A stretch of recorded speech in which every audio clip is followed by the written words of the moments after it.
সাকিব ভাইকে তো আগে থেকে চিনতাম, বাট ওনার সাথে আমার কাজ করা হয়নি। বাট আমি ওনার কাজ দেখতাম, অবশ্যই ওনার কাজ আমার ভালো লাগতো। যখন সাকিব ভাইয়ের কথা বলছে তখন আমি বলছি হ্যাঁ অফকোর্স, মানে উনি আমাদের হ্যাঁ মেগা স্টার, ওনার সঙ্গে কে কাজ করতে চায় না। রকস্টারে শাকিব খানের সঙ্গে কাজ করার অভিজ্ঞতা আসলে কেমন? এই অভিজ্ঞতা তো আসলে কোথা থেকে শুরু করি আর কোথায় শেষ করব বলে শেষ হবে না।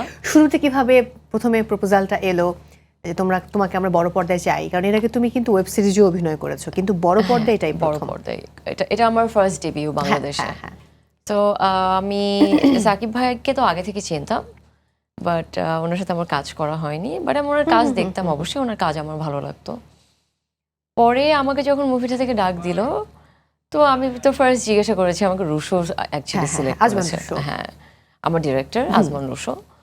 তো ও আমাকে যখন বলছে যে এমন একটা মুভির জন্য আমাকে চায়, এবং আমি ওকে আগে থেকে চিনতাম, আমার সঙ্গে টিভিসি করেছিলাম একটা গ্রামীণ ফোনের।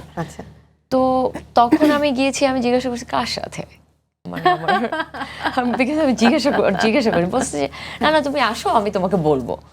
তো আমি বলছি আচ্ছা ঠিক আছে আসতেছি। তো আমি গেছি, যাওয়ার পরে মিস ইউনিভার্স শেষ করে জাস্ট আর কি এসে রেস্ট করছি। লাইক আমি 2-3 মাস ওই জার্নিটার পরে লাইক শুধু ঘুমাইছি আর খাইছি। খুব স্বাভাবিক। হ্যাঁ, তো তারপর ওরা আমাকে ডাকছে। তখন জাস্ট আমাকে যখন ডাকছে তখন ওদের কাস্টিং জাস্ট শুরু হয়েছে। তো তখন কোনো কিছু সিলেক্ট হয় নাই।